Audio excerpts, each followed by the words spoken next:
ini daun-daun yang begini itu tebal, tidak mungkin lah dengan kasat mata tidak bisa terlihat bila mana tidak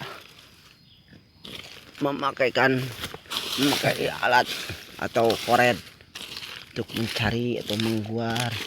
Dan mengguarnya itu nggak harus dalam-dalam, karena porang bolangan itu istilahnya dia tidak terlalu dalam, tidak tertanam, cuman tadinya terbawa arus lalu dia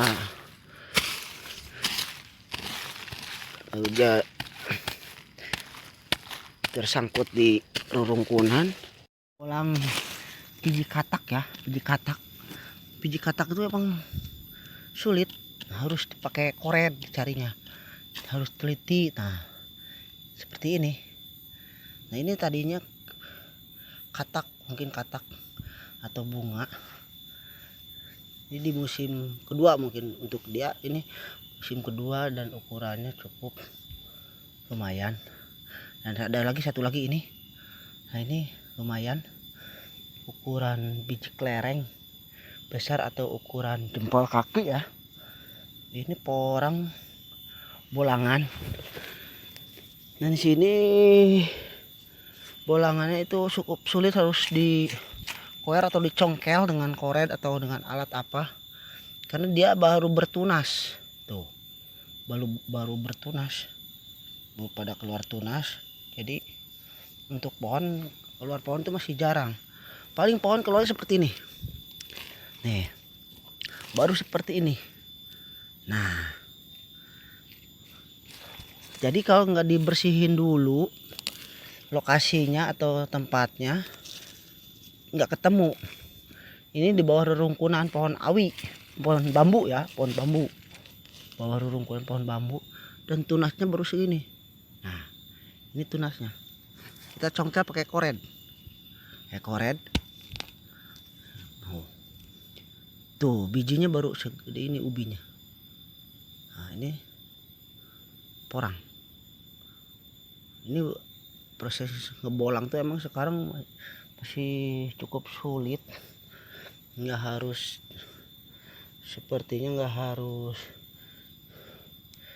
kita buru-buru, dengan penuh ketekunan dan kesabaran yang yakin lokasi ini lokasi porang, terus dibersihkan di sekitar tempat tersebut ya, insya Allah ditemukanlah biji-biji porang atau ubi porang yang kecil-kecil. Yang sudah penghobi porang, bila mana kita atau skill atau pengetahuan kita minim, tidak tahu persis jenis porang, tahunya sebatas dengan jenis-jenis atau contoh-contoh yang tertentu. Misalkan di pohonnya itu sudah berada katak, itu jelas porang. Terus misalkan hafal batik atau warna pohon porang tersebut, mungkin itu bisa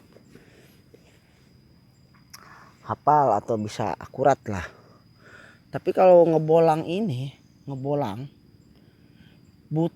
dibutuhkan skill yang benar-benar mengetahui jenis porang seperti apa, terus di dasar tanah itu ubinya seperti apa, terus si tunasnya itu seperti apa, seperti gimana. Kalau misalkan salah jenis, otomatis kita yang akan rugi, karena yang dicari itu porang, tapi yang kita dapat bukan, malah ilus-ilus seperti ini. Ini ilus-ilus sama porang itu kalau di hutan hampir mirip. Terus membedakan antara pohonnya itu pohon yang belum bertunas, belum berkatak. Nah ini seperti ini pohon yang belum berkatak. Sedangkan ngebolang itu ubinya itu dasarnya di tanah. Tapi kalau kita hafal jenis tersebut, hafal betul, kita nggak usah congkel-congkel tanah, cukup melihat daun di atasnya tersebut, Terus perhatikan samping daun. Di samping daun. Di samping daun itu ya di sini. Nah, ini. Ini samping daun. Samping daunnya itu ada corak oranye. Ada corak oranye ya tuh.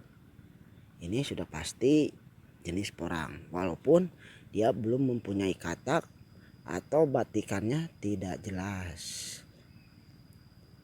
Kita dapat membuktikan setelah daunnya ini ada pola atau ada corak ungu atau oranye, pasti ini ubinya itu oranye. Nah, tuh dicongkel, oh ubinya oranye. Nah, seperti ini. Nih, ini ubinya. Itu. Jadi dasarnya kita tidak cukup mengetahui bahwa porang itu berbuah atau berkatak.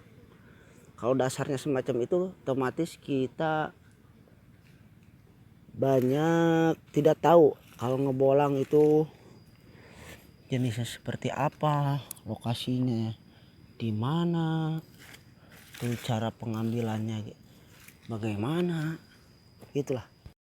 Hari ini kecil-kecil cukup lumayan hasil bolangan. Ini kisaran 300 biji lah, 300 biji atau 400 biji ada di sini. Nih. Nah, ini